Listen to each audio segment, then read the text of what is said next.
എൻ്റെ ചാനലിലേക്ക് വീണ്ടും സ്വാഗതം. എല്ലാവരും സുഖമായിട്ടിരിക്കുന്നു എന്ന് വിചാരിക്കുന്നു. ഇന്ന് നമുക്ക് പെയിൻറ്റ് എങ്ങനെയാണ് വീട്ടിലുണ്ടാക്കാൻ നോക്കാം. അപ്പോൾ ഞാൻ ആദ്യം തന്നെ ഇതുപോലത്തെ ഒരു പ്ലാസ്റ്റിക്കിൻ്റെ ബോക്സ് എടുത്തിട്ടുണ്ട്. അപ്പോൾ നമ്മൾ ഇതിലാണ് പെയിൻറ്റ് ഉണ്ടാക്കി സൂക്ഷിക്കാൻ പോകുന്നത്.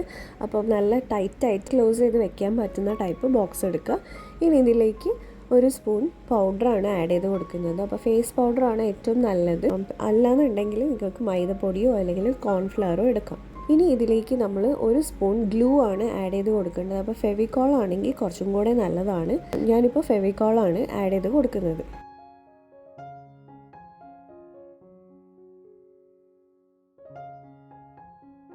ഇനി ഇതൊന്ന് മിക്സ് ചെയ്യാൻ മാത്രം നമ്മൾ കുറച്ച് വെള്ളം ആഡ് ചെയ്ത് കൊടുക്കണം. അപ്പം ഒരു സ്പൂണിൻ്റെ ഒന്നും ആവശ്യം ഉണ്ടാവില്ല, അര സ്പൂണോ അല്ലെങ്കിൽ അതിൽ കുറവേ മാത്രമേ വേണ്ടി വരുള്ളൂ. അപ്പം അത്രയും എടുത്തിട്ട് ഒന്ന് മിക്സ് ചെയ്ത് കൊടുക്കുക.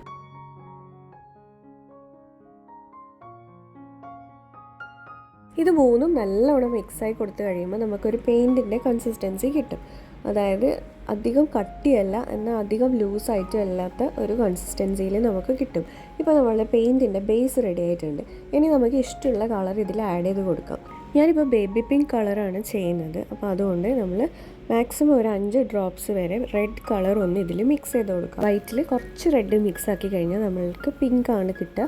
അപ്പോൾ ഈ റെഡ് ആഡ് ചെയ്ത് കൊടുക്കാൻ വേണ്ടിയിട്ട് നമുക്ക് ഒന്നുകിൽ റെഡ് ഇങ്ക് ഉണ്ടെങ്കിൽ അതെടുക്കാം, അല്ലാന്നുണ്ടെങ്കിൽ റെഡ് ഫുഡ് കളർ എടുക്കാം, അല്ലാന്നുണ്ടെങ്കിൽ റെഡ് സ്കെച്ച് പെൻ ഉണ്ടെങ്കിൽ അതിൻ്റെ ഇങ്ക് എടുക്കാം. റെഡോ പിങ്കോ സ്കെച്ച് പെന്നിൻ്റെ ഇങ്ക് എടുക്കാം. പിങ്ക് എടുക്കുകയാണെങ്കിൽ കുറച്ച് അധികം ഡ്രോപ്സ് ഇട്ട് കൊടുക്കണമെന്നേ ഉള്ളൂ. റെഡ് എടുക്കുകയാണെങ്കിൽ കുറച്ച് ഡ്രോപ്പ് ഇട്ട് കൊടുത്താൽ മതി. അപ്പോൾ ഏത് ഷെയ്ഡാണോ വേണ്ടത് അതിനനുസരിച്ചിട്ട് നിങ്ങൾ മിക്സ് ചെയ്ത് കൊടുക്കുക. ഈ ഒരു കളറാണ് നമുക്കിപ്പം 5 ഡ്രോപ്പ് ഇട്ടപ്പോൾ കിട്ടുന്നത്. ഇനിയിപ്പോൾ ഇതിനേക്കാൾ കുറച്ചും കൂടെ ഡാർക്ക് വേണമെങ്കിൽ കുറച്ചും കൂടെ കളർ ആഡ് ചെയ്ത് കൊടുക്കുക.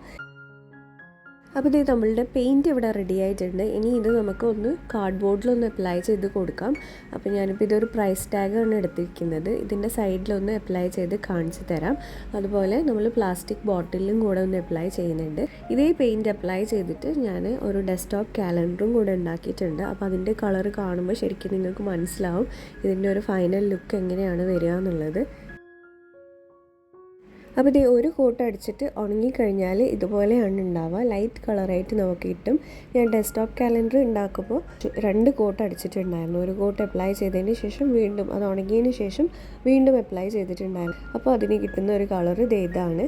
അപ്പോൾ അത്രയേ ഉള്ളൂ നമ്മളുടെ വീഡിയോ. വീഡിയോ ഇഷ്ടമായിട്ടുണ്ടെങ്കിൽ ഒന്ന് ലൈക്ക് ചെയ്യുക. നമുക്ക് നെക്സ്റ്റ് വീഡിയോയിൽ കാണാം. ബൈ.